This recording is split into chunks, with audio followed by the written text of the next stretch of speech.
suerte de contar con Manolo Sancho cuando vino de Reina Sofía al antiguo Hospital Clínico de Cádiz, comenzar allí una nueva etapa de hemodinámica. Estuvimos casi 1 año y medio trabajando juntos, hicimos las primeras valvuloplastias mitrales, valvuloplastias aórticas en ese hospital.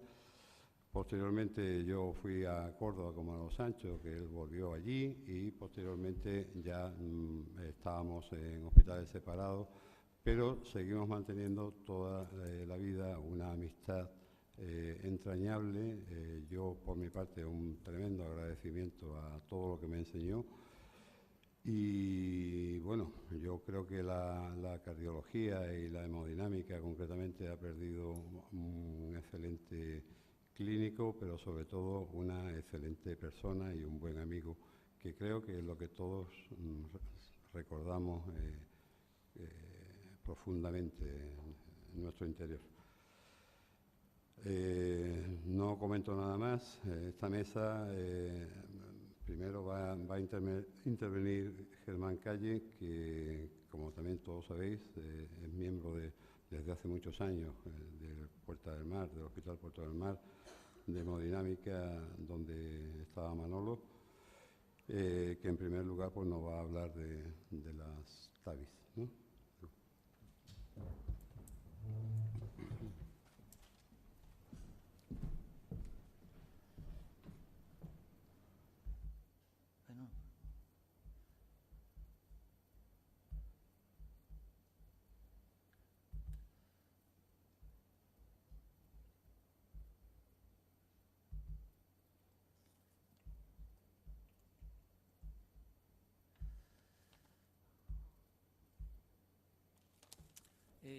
Buenos días a todos. Os agradezco vuestra presencia a estas altas horas de la mañana, ya con ganas de irse a comer un poquito. Agradecer también a la Sociedad Andaluza de Cardiología, particularmente al doctor Enrique Otero, que nada más que se encargó de organizar este congreso, pensó en el doctor Manuel Sancho y quiso organizar una mesa. También agradecer a los moderadores, 2 de ellos han trabajado con él, Eduardo alguna vez seguramente también. Y bueno, vamos a empezar. Yo primero voy a leer una pequeña nota que hemos escrito, recordando al doctor Manuel Sancho, y posteriormente voy a hablaros de las TAVIs, un repaso que he hecho, a ver si nos sale. Bueno. Recordamos aquí al doctor Manuel Sancho. Es increíble que haya pasado ya 8 meses de su fallecimiento. Los que le queríamos lo echamos de menos como si hubiera muerto ayer. Y es que Manolo Sancho representaba casi todo a lo que uno aspira cuando se inicia en esta profesión, pero que oficialmente llega a alcanzar, tanto en lo personal como en lo profesional. Es difícil tratar a tantos pacientes e interactuar con tantos compañeros de profesión y que, después de casi 40 años, todos le aprecien de esta manera. He visto llorar a muchos pacientes después de comunicarles que el doctor Sancho había fallecido. Manolo era una persona carismática.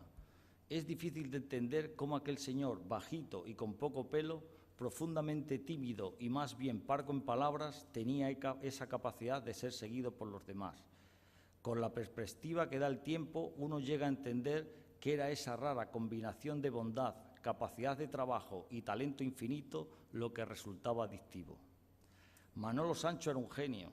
Siempre tuvo algo distinto, algo que uno imaginaba tendrá con el paso del tiempo, hasta que el paso del tiempo le dice a uno que no depende del tiempo, sino de nacer con ese algo que nadie sabe qué es, pero que casi nadie tiene. Todos los que hemos trabajado con él sabemos la seguridad que, sobre todo en nuestros inicios, daba a hacer cateterismos complejos sabiendo que Manolo estaba en su despacho, a 5 metros de la sala. Era único en el manejo de las complicaciones, que él era el terreno donde demostraba que era un hemodinamista de un nivel diferente. Su capacidad para buscar soluciones heterodosas para resolver sus situaciones aparentemente irremediables ha salvado muchas vidas en todos estos años. Le encantaba enseñar lo que sabía, sobre todo a los más jóvenes, a los que siempre trató con el mismo respeto que a los veteranos. Adoraba la espontaneidad de la juventud y le encantó siempre vivir improvisando, vivir en ese aparente desorden ordenado en el que suelen vivir los genios. Era un cardiólogo ejemplar que dedicó su vida a su profesión, con un nivel de dedicación al trabajo sobrecogedor. Falleció, de hecho, horas después de atender un infarto a altas horas de la madrugada. Los que le conocíamos sabemos que, sin duda, él hubiera elegido morir así. Con Manolo Sancho, la cardiología andaluza pierde un referente, sus compañeros a un maestro, sus pacientes a una fuente de vida a la que aferrarse y que nunca les fallaba, y los que le queríamos a un amigo entrañable y único al que intentaremos honrar hasta el final de nuestras carreras, pidiéndole con voz baja perdón por nunca haber podido llegar donde él llegó.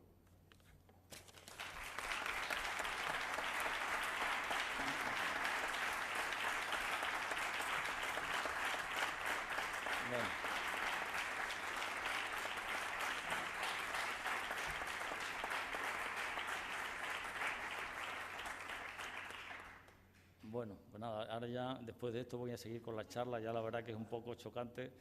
Aquí tenemos una sala de las últimas que recuerdo con todos nuestros compañeros, donde estaba también un moderador, Antonio, enfermeros que están aquí, algunos de nosotros, Ricardo, Ernesto, rodeándolo a Manolo, antes de... Esto todavía tiene unos años. Bueno, pues nada, ya vamos a empezar con la charla. Voy a hablar de la TAVI, de las últimas evidencias y de las nuevas indicaciones. Vamos a hacer un repaso, intentaré que sea breve.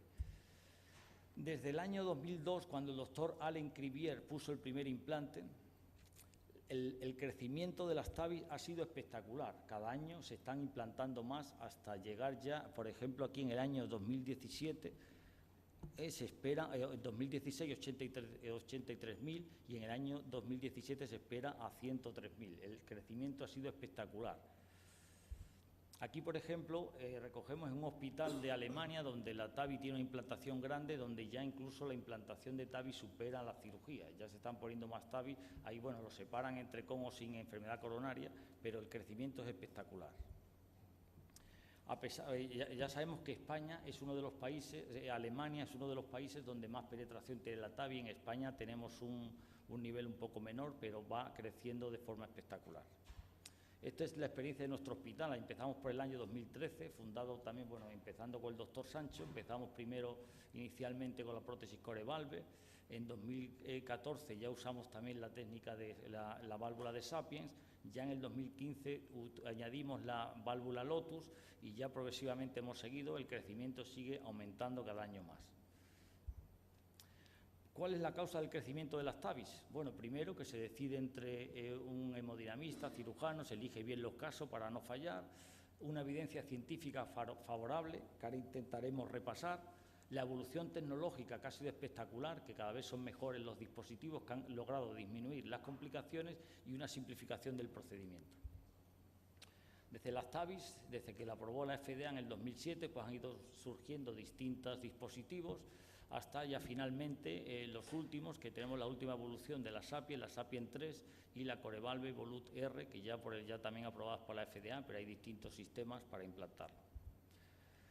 Hay 3 sistemas de liberación, son las de balón expandible, que es la única que tenemos es de la casa Edward, con la Sapien XT o la Sapien 3, y la autoexpandible, con la Core-Valve Evolut R, que es la que actualmente disponemos, la Symetis Accurates Neo y la Pórtico. Y luego un despliegue diferencial, como puede ser la Lotus, que tiene una especie de una liberación controlada mecánicamente, y la Direct Flow, la verdad que se maneja con una serie de guías, pero la verdad que yo solo le veo a poca gente que la utilice, la Direct Flow. A pesar de todos los dispositivos, la mayoría de los procedimientos se realizan bien con la válvula autoexpandible Edwards o con la autoexpandible de Medtronic. Aquí vemos la Sapien como una de las cosas que ha hecho que se disminuyan las complicaciones ha sido la disminución de la vaina por la que se introduce. Se inició inicialmente con un 22, un 24 frames y ya estamos en 14 y 16 frames.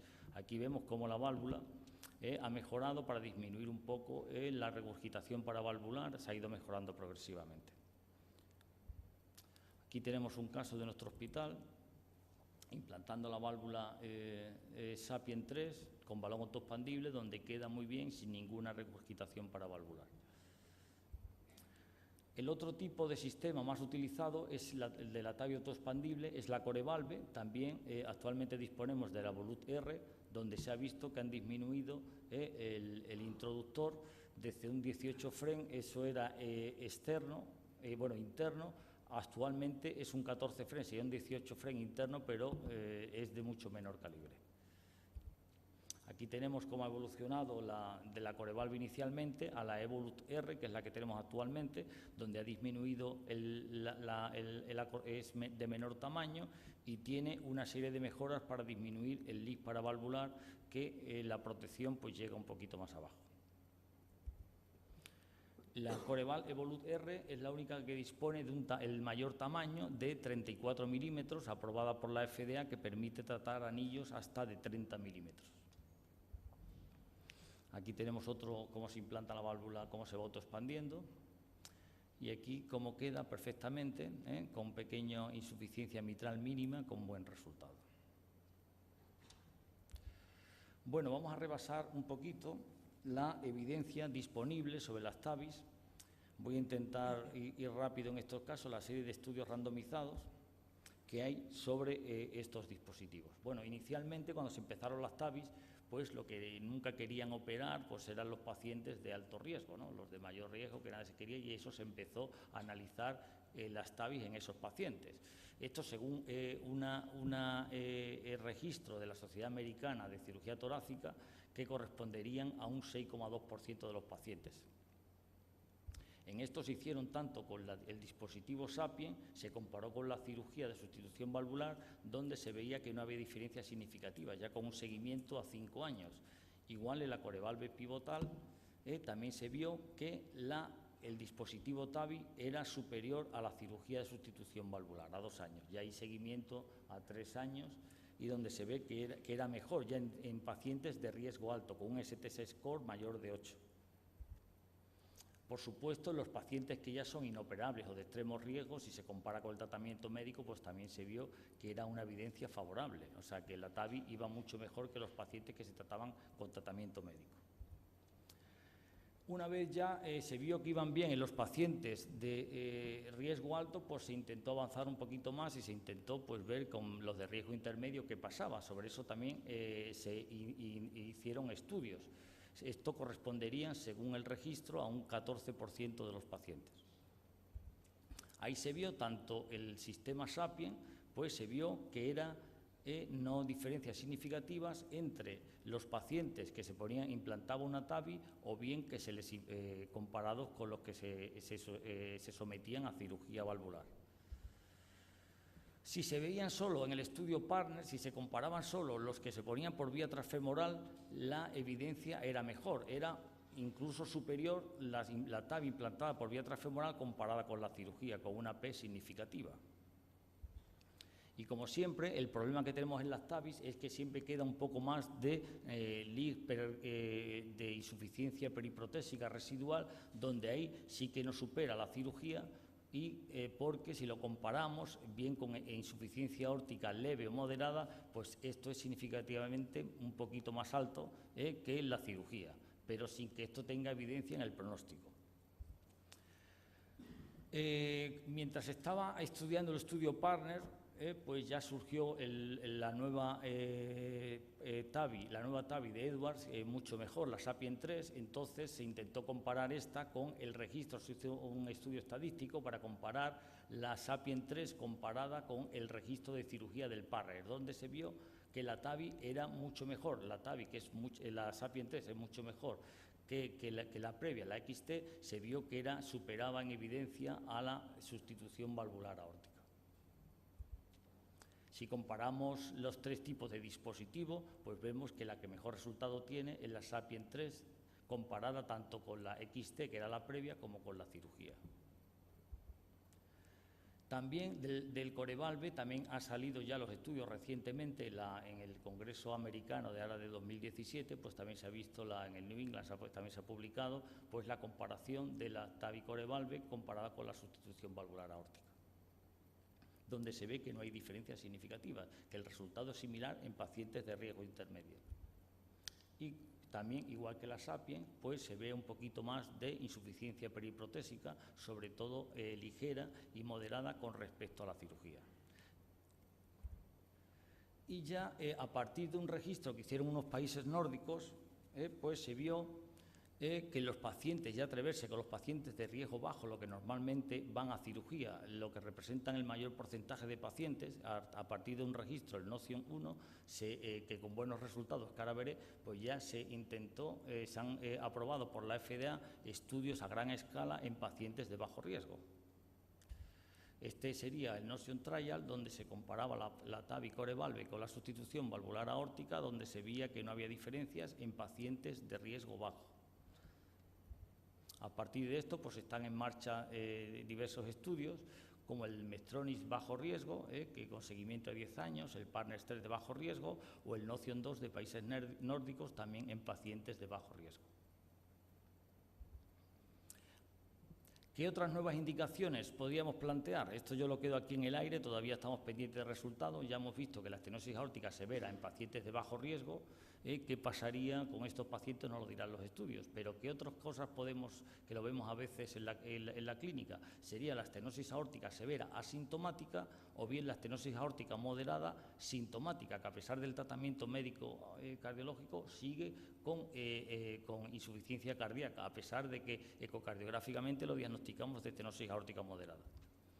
Ya hay un registro donde comparó la sustitución valvular aórtica quirúrgica con el tratamiento médico en pacientes asintomáticos, donde se vio un metaanálisis donde se vio que podían ir mejor sustituyéndole la válvula aórtica quirúrgicamente. Y si la cirugía va bien, pues la TAVI, que es mucho menos invasiva, que tiene menos mortalidad, se recuperan inmediatamente, un área de orificio efectiva más alto, pues en estos pacientes también iría mejor la TAVI que el tratamiento médico. Estamos pendientes de los estudios. ¿Y qué pasaría también con los pacientes con estenosis aórtica moderada que tienen síntomas? Serían las famosas estenosis aórticas de bajo flujo, bajo gradiente, bien con fracción de eyección normal o baja. ¿Qué pasaría en estos pacientes si se les sustituyera por una válvula aórtica? En esto hay unos estudios en marcha, como el EARLY TAVR en pacientes con estenosis aórtica severa sintomática, o el otro estudio, el AULOD, que serían pacientes con insuficiencia cardíaca y estenosis aórtica moderada. Pero no todo es de rosa en los TAVIs. Hay ciertos problemas que vamos a ir repasando, hay ciertos problemas que afectan a las TAVIs, como son que a veces tienen más ictus, algunas complicaciones vasculares, alteraciones de la conducción, tiene un alto porcentaje a veces de bloqueo, la insuficiencia valvular residual, y lo que últimamente está comentándose mucho es la durabilidad de la válvula. ¿Qué pasa con estos pacientes que después de 7, 8 años pues todavía están vivos? ¿Y qué pasa con estas válvulas? Sobre todo si se van a poner a pacientes jóvenes que van a vivir más tiempo. La mortalidad ya se ha visto que ha ido disminuyendo a los 30 días, ya en los últimos estudios como el EVOLUT-R ya cercano al 0% o la SAPIEN 3. Las complicaciones neurológicas también han ido disminuyendo, en los últimos estudios casi del 0%, eso depende, algunas válvulas tienen un poco más, alrededor del 4,5%, aunque esto se puede disminuir un poco con la anticoagulación. Y también hay en marcha algunos estudios con unos sistemas de protección embólica que se ponen bien por vía femoral o por vía radial para intentar disminuir los eventos, esto también estamos pendientes de estudios. Las complicaciones vasculares, pues también con la disminución del dispositivo y de la vaina empleada para utilizarlo, pues también han ido disminuyendo las complicaciones vasculares, ya cercano pues alrededor del 5%. Los marcapasos definitivos, pues los últimos estudios de las últimas válvulas más utilizadas ya están cercanos al 10%. Hay algunas prótesis como la Lotus, que el porcentaje de marcapasos llega a ser del 28%, pero la media está alrededor entre el 7 y el 8%. El LIS paravalvular, pues también ha ido disminuyendo, cada vez menor. La Lotus y la DirectFlow son dos prótesis específicamente diseñadas para disminuir el LIS perivalvular, pero las válvulas usadas normalmente están entre el 3 y el 3%. Y por último, la durabilidad de la válvula. esto es algo que se ha comentado mucho últimamente, qué pasa con las válvulas a partir de que se vieron, como esta diapositiva, que al cabo de 5 años pues algunas válvulas estaban degeneradas. Hay diversos estudios publicados, como este de María del Trigo, una compañera del clínico, donde se vio que la afectación de la válvula, o sea, que aumentaba el gradiente más de 10 milímetros de mercurio, estaba alrededor del 4,5%.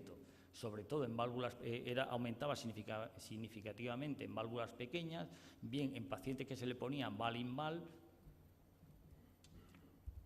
Otro estudio publicado en el 2015, esto es a partir de un paciente con una válvula pórtico que tuvo un problema de ACV, se le hizo un TAC en 4D y se vio que había algunas válvulas que no se movía la valva, se vio por el 4D, incluso válvulas quirúrgicas, y a partir de ahí se hicieron diversos registros donde se veía que alguna valva de la prótesis estaba inmóvil, a pesar de que esto no tenía repercusión clínica. El paciente estaba bien, incluso los gradientes eran normales, pero ¿qué pasaba con estos? O sea, se veía que no se movía la válvula. Aquí se llegó, en este registro, hasta en el 40% se veía falta de movilidad, y en los registros Resol y Sabori, alrededor del 13%, se veía que esa válvula pues, podía tener una trombosis subclínica de las valvas. En estos pacientes se había visto que si sometían a anticoagulación, comparada con doble antiagregación, que es lo que ponemos actualmente, se veía que disminuían significativamente. O sea que lo mismo en un futuro lo que tendremos que hacer con las válvulas, con las TAVIs, en vez de ponerle doble antiagregación, es anticoagularlos. Aquí hay registros en marcha, solo los voy a nombrar: el estudio Galileo, donde se compara el rivaroxaban más aspirina con doble antiagregación, y el futuro nos dirá qué es lo que está pasando. Otro con el Eliquis, el Apisaban, el estudio Atlantis, también se está comparando, ver qué pasa con estos pacientes. En estos pacientes ya algunos añosos, pues no usar el Sintrom, sino un anticoagulante que ha demostrado mucha menos sangrado en estos pacientes. Y por último ya el registro 1 que publicaron el EuroPCR, donde se hacía un seguimiento a 10 años de estas válvulas. Eran de un hospital de Canadá y un hospital francés, eran las válvulas primeras, la Crivier-Edwards, Sapien XT, que ya casi no se utiliza, donde se había visto que degeneraban, o sea, que aumentaba el gradiente más de 20 milímetros de mercurio, o había una insuficiencia valvular, donde se veía que la degeneración podría ser, al cabo de 8 años, cercana al 50%. Que si esto lo comparamos con la cirugía, esto era de un 10 a un 30%. Que a los 10 años. Entonces, esto es una cosa que queda por estudiar. Los resultados y los nuevos estudios pues tendrán que decidir qué es lo que pasa con estos pacientes a largo plazo, sobre todo si se lo vamos a poner a pacientes mucho más jóvenes. Y ya como concluir, pues decir que la TAVI ha superado las dificultades mucho antes que la TAVI, que la enfermedad, el intervencionismo coronario, y que seguramente, para mí, en los próximos años será el gold estándar en el tratamiento de la estenosis aórtica, en los próximos años. Esto está basado en los ensayos clínicos y la evidencia que ha sido favorable, que le han dado gran evidencia científica. También ha añadido que las complicaciones han disminuido mucho debido a la mejoría del dispositivo, y que ya es un procedimiento muy simple que se hace rápidamente, incluso sin anestesia general. Están cada día emergiendo nuevos dispositivos que están mejorando la eficacia y la seguridad. Y por eso es probable que este tratamiento pueda extenderse a otros grupos de pacientes, como serían los pacientes de bajo riesgo, la estenosis aórtica severa sintomática o la estenosis moderada con insuficiencia cardíaca que hemos comentado. Pero para decidir esto es necesario que haya nuevos ensayos clínicos y un seguimiento a largo plazo, particularmente en pacientes jóvenes. Y nada más.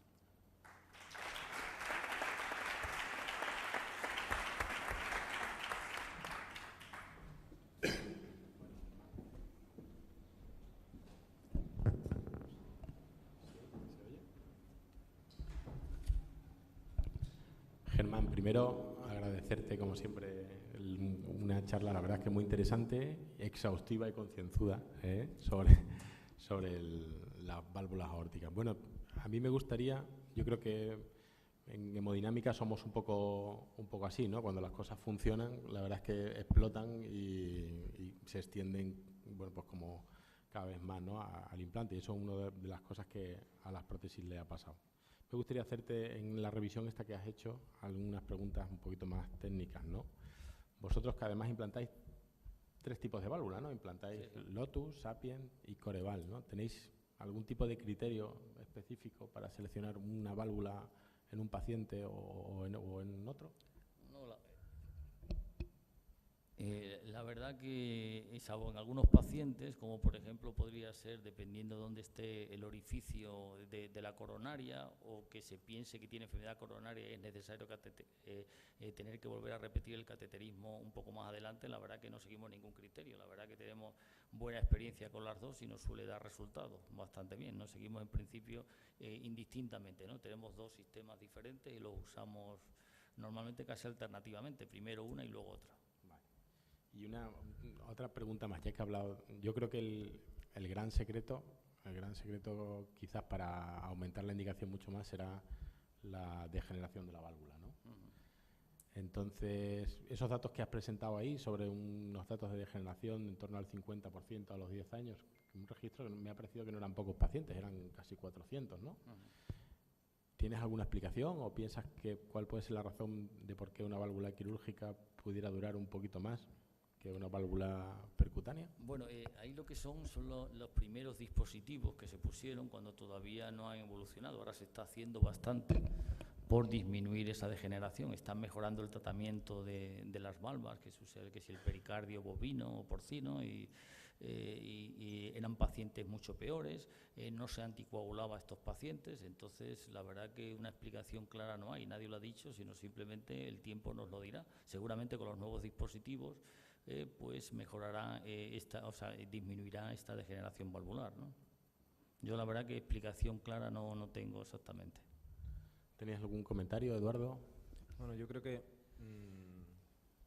desde el punto de vista hemodinámico estas válvulas puestas percutáneamente dejan un orificio eficaz mayor, una hemodinámica mejor, unos gradientes nulos, y yo creo que la durabilidad comparada con las válvulas quirúrgicas va a ser claramente mejor, ¿eh? Eso no tengo ninguna duda. De hecho, ya se está demostrando que es que degenera muy poco. El tema de la anticoagulación en los primeros meses es posible que tenga pues un papel, como también lo hacían los cirujanos, anticoagulan durante los primeros meses a los pacientes que le ponen una válvula biológica, ¿no? En fin, que ese es un tema que está ahí en boga ahora mismo, pero que a mí no me preocupa mucho el tema de la durabilidad. Me pueden preocupar otros temas, que son las cosas que todavía podemos tener puntos o flecos que resolver con el tema de la insuficiencia periprotésica, reducir el número de marcapasos que necesitamos poner, pero yo creo que esa batalla se va a ir ganando, se ha ido ganando y se va a ganar en el futuro, y como dice Germán y dice mucha gente, el futuro de la estenosis aórtica va a pasar necesariamente pues por una intervención percutánea que se ha minimizado, se ha simplificado bastante, y yo creo que no hay color en ese sentido. Es cuestión de tiempo, nada más. Bueno, pues yo creo que pasamos a la siguiente charla. El doctor Eduardo Molina, del Hospital Virgen de las Nieves de Granada, que nos va a hablar sobre estrés en vías sorbibles.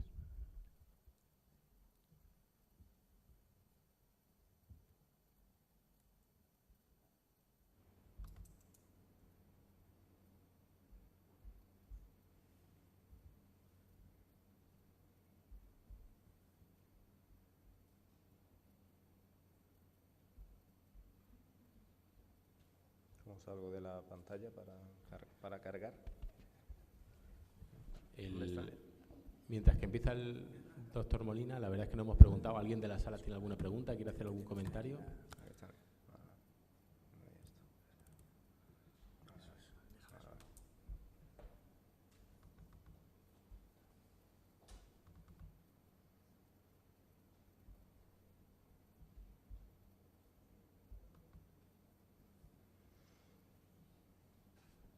Hombre, yo no quería empezar mi charla tampoco sin dirigir 3 palabras, ¿no?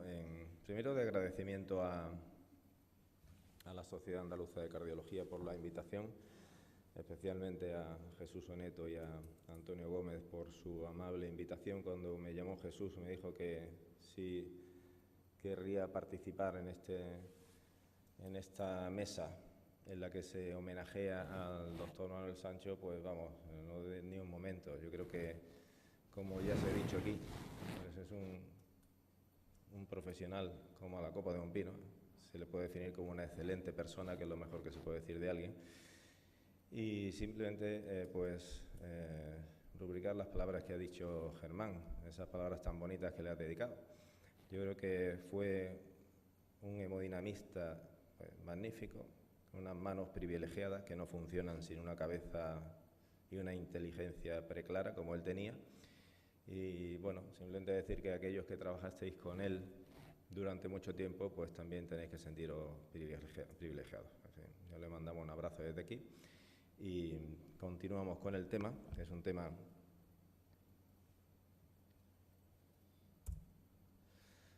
que está en boga, es un tema que está candente, en ebullición, son los stem bioreabsorbibles, ¿eh? Hoy día tenemos pues mucha información acerca de alguno de estas plataformas o stem bioreabsorbibles, menos de otra. Intentaré poner a día de hoy cuál es la situación, ¿no? Hace ya unos años, concretamente en el año 2010, se implantaron los dos primeros stem bioreabsorbibles, stem Absorb, aquí en España, en el Hospital Clínico de Madrid.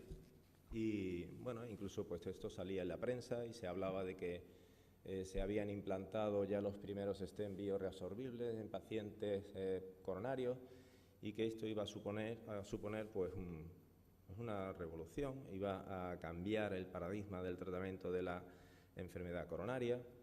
Incluso se comentaba en esta noticia del periódico de que si todo iba bien, pues en pocos años todos nuestros pacientes, las 70.000 angioplastias que se hacían por año en aquel entonces, pues iban a ser tratados con un tipo de stem bioreabsorbible, porque realmente es así.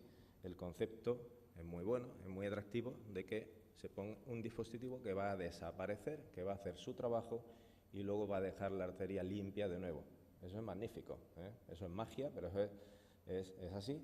Y además ese concepto como tal, ya os adelanto que yo creo que es un concepto que hay que seguir trabajando en él, pero a día de hoy eso todavía le queda mucho recorrido. Hace 5 años tuvimos en nuestras manos ya los primeros stem reabsorbibles y se nos presentaban también, pues eso, como una revolución para la cardiopatía coronaria, para el intervencionismo coronario, y que iba a suponer pues un paso tan importante como lo fue el balón, el bare metal stent o los stent con droga, ¿no? Han pasado los años y pues estos son los datos del registro de hemodinámica del año 2015, en donde, como veis ahí, pues se implantaron unos 2.600 dispositivos de un total de 100.000 stent aproximadamente, es decir, lo que supone menos de un 4%, ¿no? Eso en 2015, probablemente en el 2016 se hayan implantado menos. Estamos en un impasse con esta tecnología, ¿eh? En un impasse que no sabemos hacia dónde va a derivar, pero que ahora mismo estamos en esa situación, ¿no? Se ponen poquitos y el año pasado se pusieron menos de los que se pusieron en el año 2015. Sin embargo, hay muchos. El mercado, toda la industria tiene puesto su foco en algún stem bioreabsorbible, en una plataforma bioreabsorbible. Las dos que más conocemos y las dos que están en el mercado y las dos que se pueden utilizar son las plataformas de Abbott y la plataforma de Biotronic, aunque hay también otras menos conocidas, como la Elixir, en fin, y otras dos casas más. Luego hay casas importantes como Boston, Terumo, que tienen en su proyecto tener también una plataforma bioreabsorbible. El caso que las dos únicas de las que yo voy a comentar algo son de Absorb y Magmaris, que es el nuevo stem bioreabsorbible. Cuando sale una plataforma o un dispositivo o algo novedoso, que además pues es bastante novedoso en ese sentido y que pretende revolucionar, genera mucha expectación. Eso cualquier cosa que sale al mercado, en cualquier nivel puramente mercantil, genera unas expectativas que luego pueden verse refrendadas o no, ¿eh? Si hay mucha expectativa sobre una cosa, si a ti te dicen este restaurante es magnífico y se come genial y luego llega y no comes tan genial, pues la cosa parece que lo tratas hasta peor, ¿no? Que dice, oye, pues no era tan bueno, aquí no se come tan bien, ¿no? Bien, eso es un poco, creo yo, lo que ha pasado con esto. Se generaron muchas expectativas acerca del Absorb cuando salió hace unos años, como os digo, y se pensaba que iba a ser algo magnífico, ¿no? Todas esas expectativas que se generaron, pues ahora se ha visto, ahora estamos en una situación de ese impasse donde se ha venido abajo y tenemos que ver exactamente cuál es su punto, a dónde va a llegar y cuál va a ser su plató y dónde va a tener su nicho. Eso es lo que queda por ver, ¿no? Y ha surgido el otro stent bioreabsorbible, que es como concepto tiene el mismo, que es que va a desaparecer, que desaparecerá y que acaba de nacer, está en su periodo de primera infancia, de recién nacido. El Absorb ha pasado ya esa infancia y no ha pasado la adolescencia, está justamente en una adolescencia un poco crítica, ¿no? Y su periodo de madurez es cuando tenemos que ver exactamente cuándo llega, cómo llega y en qué situación se queda. Aquí tenéis algunas diferencias entre unos y otros. En las dos primeras columnas están los dos más conocidos. Son muy diferentes, como digo. El Absorb es un ácido poliláctico, que el Magmaris es de magnesio, son muy diferentes. El stent de magnesio tiene un soporte mecánico que dura ese andamiaje por encima de 3 meses, el Absorb de 6 a 12 meses. La reabsorción, que es una cosa importante, el Absorb se reabsorbe en unos 3 años o algo más. El magnesio se reabsorbe en 1 año aproximadamente. Bueno, luego están las medidas y luego ambos son stent gorditos, son stent que tienen unos strats gruesos por las características mecánicas que tienen, de 150 micras, cuando un stent DES de última generación viene a tener entre 80, 60 micras, ¿no? Estos tienen el doble o más. Bien, y son stent con droga, tienen uno sirolimus, el Magmaris, otro everolimus, el Absorb. Estos son los componentes del Absorb, rápidamente, tiene es un poliláctico bioabsorbible, un polímero reabsorbible, una droga everolimus y un balón que libera el stent, que es el balón del Science, que es un balón bien conocido y muy bueno. Esta es la estructura del Magmaris, es una estructura diferente, su esqueleto es de magnesio, no solo magnesio, tiene una aleación que le añaden circonio, algunos otros metales para darle un poquito más de fuerza radial. Tiene un polímero bioreabsorbible, en donde va metida la droga, que es un sirolimus. Y bueno, el sistema de liberación es el mismo del stent del Orsiro, que también es un excelente stent, así como el Science, ¿no? ¿Cómo se reabsorbe? ¿Cómo y cuándo? Pues el Absorb sabemos que se reabsorbe en un tiempo, como os decía, de unos 30 meses, 3 años, más o menos. Es variable, varía en función del stent, en función del paciente, en función de las condiciones de la circulación coronaria. Se reabsorbe completamente, se reabsorbe por un fenómeno de hidrólisis, que al final, cuando se van hidrolizando todos esos ese ácido poliláctico, el láctico se pasa a piruvato, el piruvato al ciclo de Krebs y acaba siendo CO2 y agua, punto, ¿vale? Y desaparece por completo. Lo que pasa es que tarda su tiempo, ¿no? ¿Por qué? Porque tiene que tardar un tiempo en mantener el soporte mecánico de la arteria, en ser un andamiaje, hasta que pierde eso, en fin, y luego ya pues va desapareciendo lentamente. El magnesio se reabsorbe también, se reabsorbe en menos tiempo, se reabsorbe en 12 meses. Son procesos, ese magnesio se va transformando en sales inorgánicas y se va poco a poco también reabsorbiendo. En menor tiempo, como digo, y en unos 12 meses aproximadamente ha desaparecido de la circulación coronaria.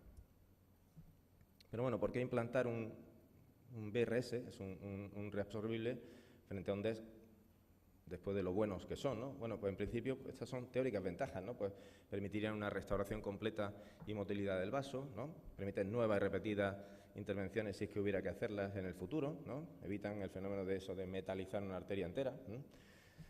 Ese soporte mecánico que ejerce el stent, pues permite también luego, bueno, después cuando desaparece, que se recupere del trauma vascular, evita complicaciones de los implantes en fin, de cuerpos extraños, como es todo objeto metálico. Luego no interfieren pues con técnicas de imagen. En fin, son ventajas ya más relativas. Y una cosa importante, desaparecerá la trombosis o no habrá trombosis cuando desaparezca el stent, pero hasta que no desaparezca el stent, Eso es otra ventaja potencial. por último, también podrían eliminar la potencial neoaterosclerosis cuando se repara el vaso por completo, ¿no? Pero tiene limitaciones, porque hacer un stent reabsorbible no es fácil, ¿eh? Ya veis que los strass son muy gorditos, ¿eh? En fin, como digo, no es fácil porque tienen pérdida de acción mecánica, se ven mal poco en los rayos X, luego tiene limitación con la adhesión de los fármacos, por las características de lo que son esos stents. Los strass más delgados harían que perdieran la fuerza radial, podrían fracturarse. Es más frecuente la mala posición en estos stents de los strass, ¿eh? Pueden microembolizar algunas partículas, se pueden fracturar los strass, como digo, y son menos flexibles, ¿no? Y navegan peor que los stents metálicos. Bueno, el programa de Absor es muy amplio porque lleva muchos años, tiene muchos estudios, ¿eh? Que ahora veremos algunos, los más representativos. El programa de MASMARI, lógicamente, os decía, estaba recién nacido, pues tiene los first in man y algún que otro estudio pivotal con pocos pacientes, ¿no? O sea que de ahí MASMARI puede decir poco todavía, de Absor se puede decir mucho. De Absor son todos estos, el programa clínico de Absor. Hablaremos del Absor 2, Absor 3, que son los ensayos aleatorizados, ¿eh?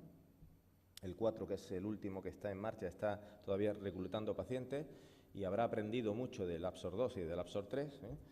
Este es el Absor 2, que es un estudio de 500 pacientes, cuyo objetivo primario era vasomoción del vaso, ver diámetro luminal mínimo, pero también luego veía eventos clínicos. Aunque no estaba preparado o no tenía la potencia estadística suficiente para ver eventos clínicos, sí que ya se avanzaron cosas con los resultados de este Absor 2 que luego han ido, pues, han tenido sus consecuencias, digamos, ¿no? Fijaros que ya se han publicado, el año pasado, en el TCT del 16, se publicaron los eventos clínicos a 3 años del Absor 2, ¿no? Donde se veía que el endpoint combinado orientado al dispositivo, es decir, lo que es la muerte cardíaca, el infarto del vaso diana y los TLR, pues eran mayores en el grupo Absor que en el grupo Science, ¿no? Un 10,5, un 5,5, con una P significativa. Y también se empezaban a ver cosas con respecto a detalles como es la trombosis del stent, ¿no? La trombosis del Absor se dio en estos 325 pacientes con un porcentaje del 2,8 frente al 0 del SAIN. Claro, te comparas con un stent que es muy bueno, que tiene unas tasas de trombosis de stent muy bajitas, muy bajitas. Claro, salen mal parados, ¿no? Pero es cierto que una trombosis de stent de 2,8 pues es una tasa de trombosis un poco alta, ¿no? Bien, y también se vio que, claro, estos pacientes habían tenido trombosis muy tardía del stent, se vio, lógicamente, pues, que no tomaban doble antiagregación, porque nosotros tratamos a los pacientes con un stent, o al menos cuando poníamos los primeros Absor, o todos los metálicos, se le ponía como mucho 12 meses de doble antiagregación. Y al paciente, cuando pase el año, usted suspende la doble antiagregación, pero el stent todavía sigue allí. Entonces se trombosaban algunos tardíamente. No quiere decir que esta sea la única causa de por qué se pueda trombosar más un Absor, porque se deja de tomar la doble antiagregación, que lo es. Hay otras causas también, pero esta es una de ellas o puede ser una de ellas. Luego, otras cosas que decía este Absor 2 es que, bueno, que no había diferencia en cuanto a angina, ni en vasomoción, ni nada, pero no me quiero detener. No había diferencia entre uno y otro, ¿no? Lo que sí, estos son que había más eventos clínicos y que había más trombosis. Y ahora el Absor 3, este Absor 2 tenía limitaciones, bueno, que fue el primer randomizado, que los investigadores tenían poca experiencia en poner este stent, que ahora sabemos que hay que saber ponerlo, y que, bueno, tampoco tenía potencia, como he dicho antes, para eventos clínicos, ¿no? El Absor 3 y el 4 es un programa muy ambicioso de muchos pacientes que se van a conjuntar en el futuro. Ahora mismo está el Absor 3 ya con resultados, el Absor 4 está reclutando pacientes, como digo, que pretende a corto plazo demostrar la no inferioridad del Absor frente a SAINS y a largo plazo demostrar la superioridad de Absor frente a SAINS. Este es el flujo de pacientes de Absor 3, tenemos 1.200 en rama Absor, la mitad es un 2:1, un randomizado 2:1, la mitad en SAINS. Estos son los datos a un año, que era el objetivo primero, era un año. A un año el Absor 3 dio unos resultados en su conjunto, que lo veis a la izquierda de la diapositiva, pues que había un TLF de 7,8 frente a 6,1, esos son los pacientes totales, los globales, y tenía un stent trombosis, la veía al final de ese gráfico, 1,5 frente a 0,7. Aquí ya se empezaron a separar o a excluir, o quisieron excluir a los pacientes que se le había puesto un Absor muy pequeño, en vasos pequeños, porque iban mal, ¿vale? Entonces, aquí veis cómo los pacientes a los que se le implantó un Absor muy pequeño, por debajo de 2,25, tenían tasas de TLF muy altas y tasas de trombosis del stent muy altas comparadas con SCIENCE. De tal manera que aquí ya se dijo, oye, cuidado, aquí hay un problema. Absor muy pequeño, Absor de calibre por debajo de 2,25, no deberíamos ponerlo. Y ya se generó una alarma, una alerta y una advertencia acerca del vaso pequeño con el Absor. Aquí veis ahora los datos presentados ahora este año en abril del Absor 3 a 2 años. Tenemos un año más de seguimiento y en el conjunto de los pacientes de Absor 3 el TLF mayor significativamente con respecto a SCIENCE. Si excluimos los pacientes a los que se le pusieron un stent Absor muy pequeño, esa P significativa desaparece, aunque siga habiendo más eventos en el grupo Absor que en SCIENCE. Pero al menos quitamos los malos, los peores, que son los más pequeños. Estos son los eventos clínicos por separado, donde sobre todo lo que había más era infarto en el vaso diana. Infarto del vaso diana. Ahí veis las tasas al final, están las tasas de stent trombosis, definitiva y probable, 1,9 frente a 0,8, y si excluimos los vasos pequeños, 1,3 frente a 0,6. Limitaciones del Absor 3, pues que reclutó pacientes estables, en fin, y quitamos las lesiones muy complejas, las CTO, las bifurcaciones, tronco, y por tanto por eso no se pueden generalizar a estos pacientes, eso por supuesto. Vuelve a decir lo mismo, eran primeros, o sea, los hemodinamistas implantaban Absor con la técnica que nos decían, como la implantamos como cualquier stent metálico, y punto, nada más. Es cierto que el SCIENCE con el que se ha comparado es muy buen stent, sale uno mal parado si te comparas con quien te compares, ¿no? Y la técnica de implante óptima, lo que viene a llamarse el PSP, que ahora hablaremos un poquito de ella, todavía se está evaluando en esto y se está diciendo, oye, ¿por qué sale esto tan mal? ¿No? Vamos a ver qué pasa, cómo tenemos que implantar el Absor. Esto es una diapositiva que viene a incidir en lo mismo. Vemos con las tasas de trombosis, 30 días, 1 año, 2 años, 3 años, esto es un pool de pacientes Absor, ¿no? Como las tasas de trombosis son altas. También en algunos, no voy a tener los registros porque son muchos, aquí, pero simplemente señalo que el repara que en nuestro registro nacional de Absor a los 6 meses tiene una tasa de trombosis de 1,4. ¿Vale? Bien, ¿esto qué hizo? Pues una alerta, una advertencia de la FDA de este año, en marzo, nos dijo, oye, cuidado, no se deberían poner stent Absor por debajo de 2,25, hay que tener cuidado con cómo se implanta el stent, hay que intentar la optimización en el implante del stent, y bueno, también ahí os señalo también que ya se empieza a decir, ¿y qué pasa con la doble antiagregación en estos pacientes? ¿Que solo 1 año o qué pasa? O que cada uno un poco vaya pensando en este asunto y qué va a hacer cada sociedad científica, cada cardiólogo en particular, cada servicio de cardiología con estos pacientes. Así estamos con esto ahora. También a nivel europeo, Abbott sacó una carta diciendo que restringía el uso de su dispositivo a pacientes dentro de ensayos clínicos o de registros, pero que se retiraba de, digamos, de las estanterías normales. Es decir, si no se utiliza el Absor, solo se debería utilizar ahora mismo en situación bien vigilada, ensayo, registro, tal, hasta nueva apertura, ¿no? Para verano del 18, en principio. Bueno, ¿qué importancia tiene un buen implante? Pues se ha visto que sí, ya, todo esto son ahora análisis retrospectivos, porque ahora empieza a ver, oye, ¿qué pasó? ¿Por qué está pasando esto con Absor? ¿Qué está pasando? ¿Qué hicimos mal, no? Pues en teoría se hizo mal que no se implantó bien, claro, porque ahora lo que nos dicen es que la técnica de implante tiene que ser una técnica de implante óptima. Es con es sencillo, una buena predilatación, una buena elección del tamaño, del calibre y una postdilatación obligada con un balón no compliante, en fin.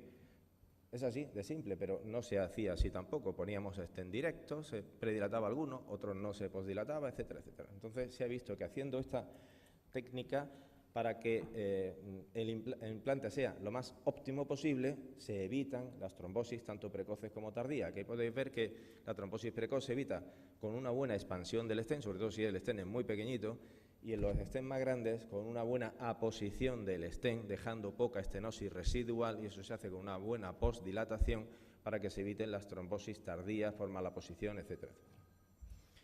Y así, análisis retrospectivo, se vio que en Absorb 3, por ejemplo, pues si se hacía la técnica del PSP, pues las tasas de TLF y de trombosis de stent pues se reducían, ¿no? Aunque, como veis ahí también, son pocos los pacientes, o muy pocos diría yo, solo el 8% se hacían con técnica PSP, es decir, que es que no se estaba haciendo bien. Bueno, y esto haciendo un pool de todos los Absorb también se ve lo mismo, que si se hace técnica de buena implante óptimo, las tasas de TLF y de trombosis se reducen. Ahora ya, en esta gráfica, en esta diapositiva, lo que quiero reflejar es que ahora el último Absorb que es el último estudio, que es el Absorb 4, pues ahora ya se están poniendo las pilas, entre comillas, y están diciendo, oye, no implantamos Absorb en vasos pequeños y lo hacemos lo mejor que podamos, que es con la técnica de implante óptimo. Y así reclutaremos a los pacientes haciendo todo esto y veremos resultados. Absorb 4 le queda todavía para saber resultados.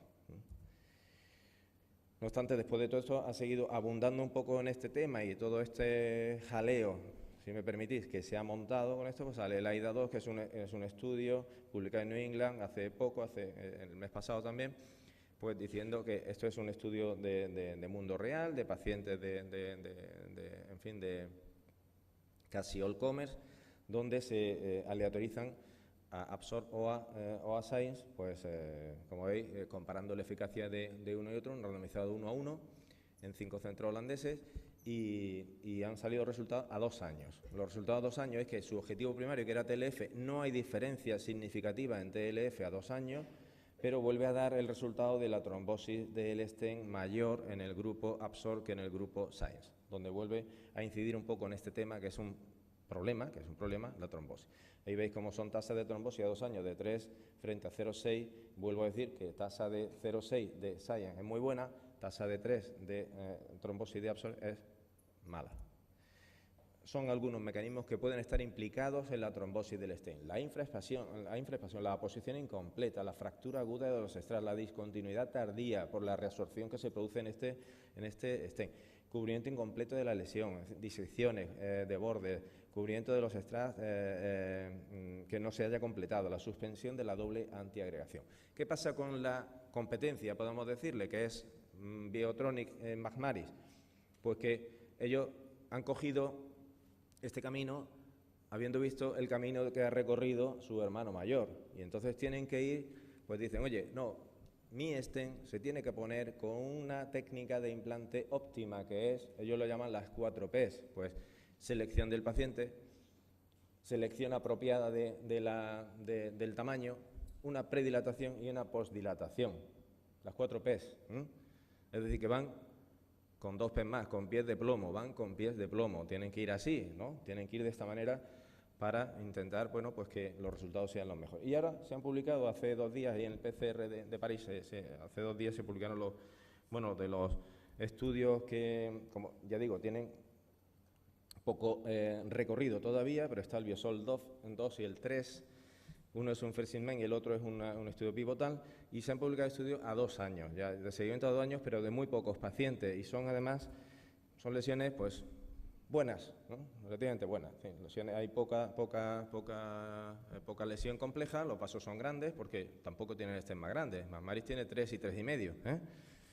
En fin, ¿y qué da? Bueno, pues lo que nos dicen es que en estos 180 pacientes a 6 meses un TLF de 3.3, que es una tasa bajita de TLF, y una tasa de trombosis de stent de 0, no ha habido trombosis.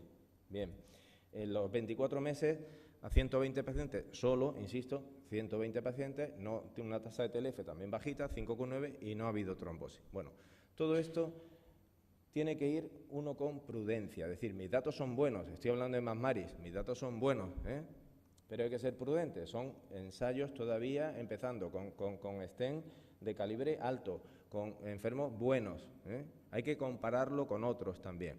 Es decir, y van con prudencia. Ellos ahora mismo, si veis en este gráfico, hay 3 cuadraditos en verde. Ellos recomiendan poner un Magmaris solo en pacientes que estén estables, que tengan una larga expectativa de vida y que sean lesiones de novo.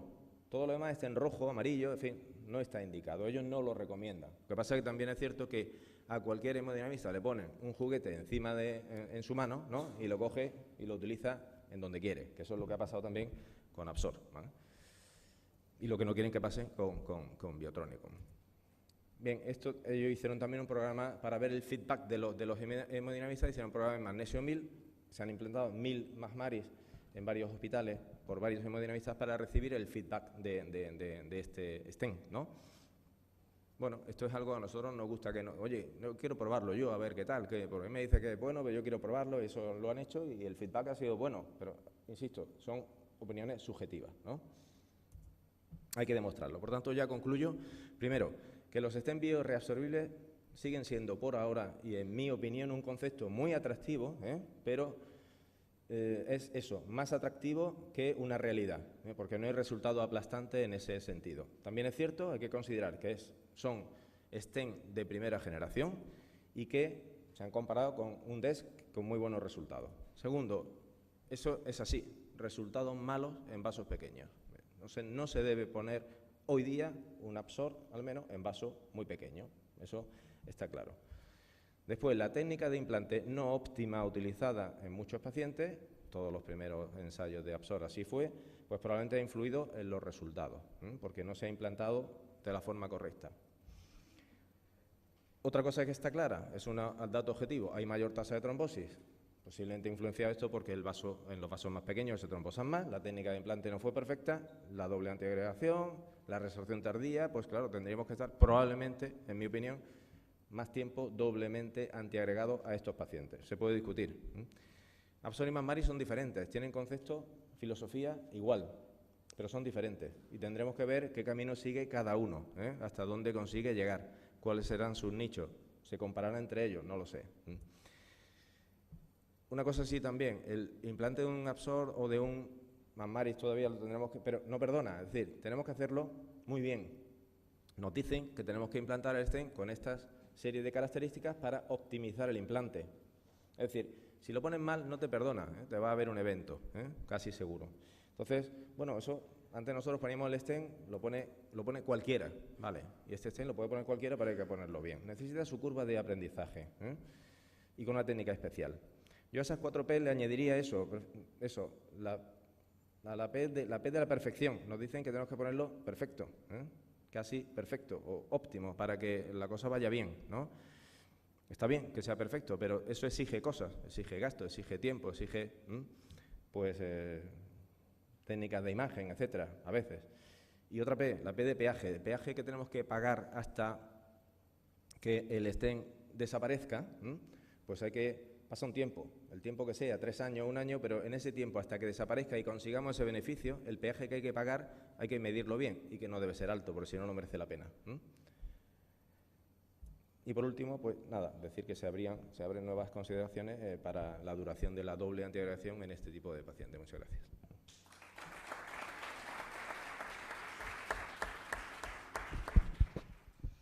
Muchas gracias, Eduardo. Yo simplemente hacer un comentario a lo que ya has dicho muy claro, pero que creo que, en mi opinión, no sé qué te parece a ti, la propia casa del Absor, que es el stent más estudiado y que hemos visto estos resultados, se equivocó porque también sacó unas indicaciones en principio y una forma de tener que hacer las cosas que después no siguió por esa línea e incluso se organizaron cursos donde veíamos poner Absor en bifurcaciones, en lesiones calcificadas, es decir, no sé si en una agonía de vender más, parecía que se podía poner en todo, como todo, igual que hemos hablado antes de los buenos resultados de las TAVIs, porque se hacen de una forma ordenada. Aquí ha habido mucho desorden a la hora de poner este tipo de stent. Afortunadamente ahora la Casa Biotronicum, por el que ha sacado, bueno, pues parece que está siendo muy estricto en ese tipo de lesiones. Porque después mi impresión personal no es mala con respecto al Absor. Quizás porque lo he usado o no había que usarlo, no sé la tuya, ¿cuál es? Yo estoy de acuerdo en que efectivamente se ha equivocado Eso lo hemos hablado. Yo lo he hablado con la gente de Abbott, de que efectivamente pues cometieron probablemente algún error de estrategia desde el inicio, ¿no? Estoy seguro que ha sido así. Pero yo creo que la culpa de todo esto es también nuestra, en el sentido de que nosotros también, como decía antes, pues hemos utilizado un dispositivo de forma, no voy a decir alegre, porque no, pero que si nosotros, oye, este es un stent lo voy a utilizar en una lesión calcificada, en una oclusión total, voy a forrar de stent aquí, voy a poner esto en una bifurcación, esto tal, y entonces ahí también es cierto que nosotros tenemos que asumir nuestra parte de culpa, ¿no? Luego, evidentemente, está la casa comercial que, bueno, pues que yo creo que generó unas expectativas que luego no han sido así. Pero bueno, esto no quiere decir que luego, oye, que uno se levante de aquí y vuelve a conseguir buenos resultados haciendo las cosas bien, ¿no? Probablemente hayamos hecho las cosas mal desde ambos sitios, ¿no?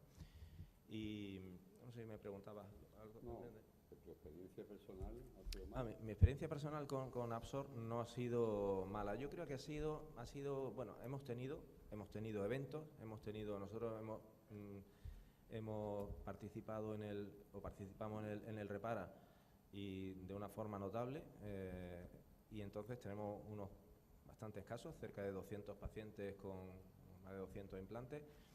Y hemos tenido de todo, hemos tenido la sensación de que efectivamente pues ha habido algunas trombosis más de la cuenta, porque digamos que ese para mí es el problema fundamental, porque no es que no se reestenosa más, no hay más problema en ese sentido. La trombosis para mí es el principal de los problemas. Y luego, que tampoco nosotros no fuimos muy aventureros en el sentido de tratar situaciones o anatomías complejas, como pueden ser pues eso, o sea, solapar. No van bien, se sabe que no va bien, el Absorb no va bien en el overlapping, no va bien solapando stent, o hay que solaparlo muy bien, pero no van bien.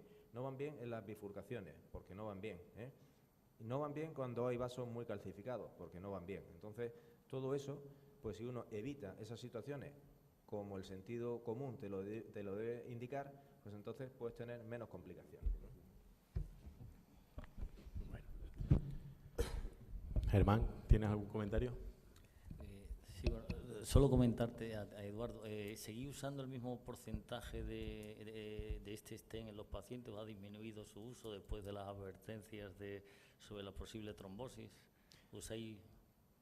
A ver, te voy a ser sincero, no lo utilizamos ahora mismo. O sea, ahora mismo nosotros, quien ha puesto ahora mismo la restricción es el propio Abbott, que ha dicho, oye, que no se utilice a no ser que sea dentro de un registro. Nosotros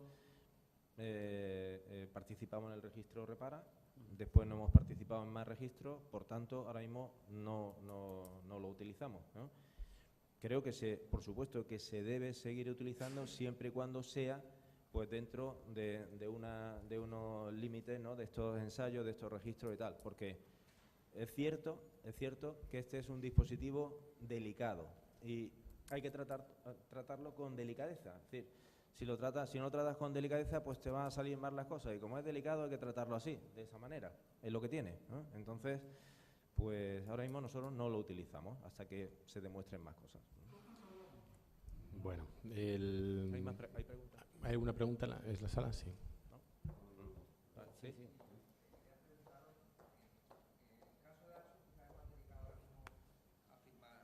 Afirmar o no si se posdilata siempre, pero por ejemplo, en el caso Masmaris, que todavía no es imperativo. Nosotros, por ejemplo, hemos empezado ya a implantar algunos Masmaris y en vasos no calcificados que tú ves que se expande perfectamente, predilatas. Implantas el stent y ves que se expande perfectamente, se amolda a la anatomía del vaso, no hay ninguna zona de infraexpansión. Pues a veces lo estamos dejando sin posdilatar. No sé qué opináis acerca de esto, o si posdilatáis siempre 100% en un Bioseries, por ejemplo, con el caso concreto de Masmaris, que todavía no es imperativo. Pues, hombre, yo te digo que, como todo, deberíamos hacerlo intentando simplificar las cosas. Todo lo que sea súper complejo, que te exija muchas cosas, que te obligue siempre a hacer esto y lo otro, y a mirarlo por dentro, y a pre y a post, dilatar y tal, siempre. Entonces, en este caso, Yo creo que también hay que ser un poquito, en esa curva de aprendizaje que tenemos que tener todos, hay que ser más cautos, ser un poquito más incisivo en ese tema y decir, oye, pues voy a dilatar y voy a verlo por dentro y vamos a pasarle una imagen y tal, y cuando uno esté ya confiado de cómo queda y tal, pues entonces uno puede empezar a lo mejor a dejar de hacer alguna de estas cosas. Pero Biotronic, o sea, Masmari ahora mismo va con esos pies de plomo, como yo decía antes, y dice, oye, vamos a hacerlo todo bien, vamos a pre y a postdilatar, porque luego ya sabemos luego cada uno puede decir, pues no, yo en este caso, pues si lo veo bien, el balón, el stem me ha quedado bien, pues no lo postdilato. Bueno, yo creo que al principio hay que hacerlo de forma más exhaustiva.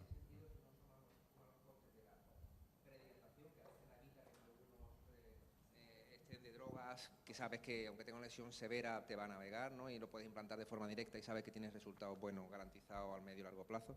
Si sumas el balón de prehidratación, de posthidratación, que puede ser el mismo o no, si sumas a la OCT, la técnica u otra técnica de imagen, el tiempo, el recurso que empleas, que es mayor por intentar hacer una técnica lo más perfecta posible, pues entonces o demuestras que el stem es superior al otro o a lo mejor no merece la pena. Es decir, efectivamente yo creo que hay que explorar y aún es pronto para decirlo, pero al final merecerá la pena ese aumento del coste y en tiempo y económico, ¿no?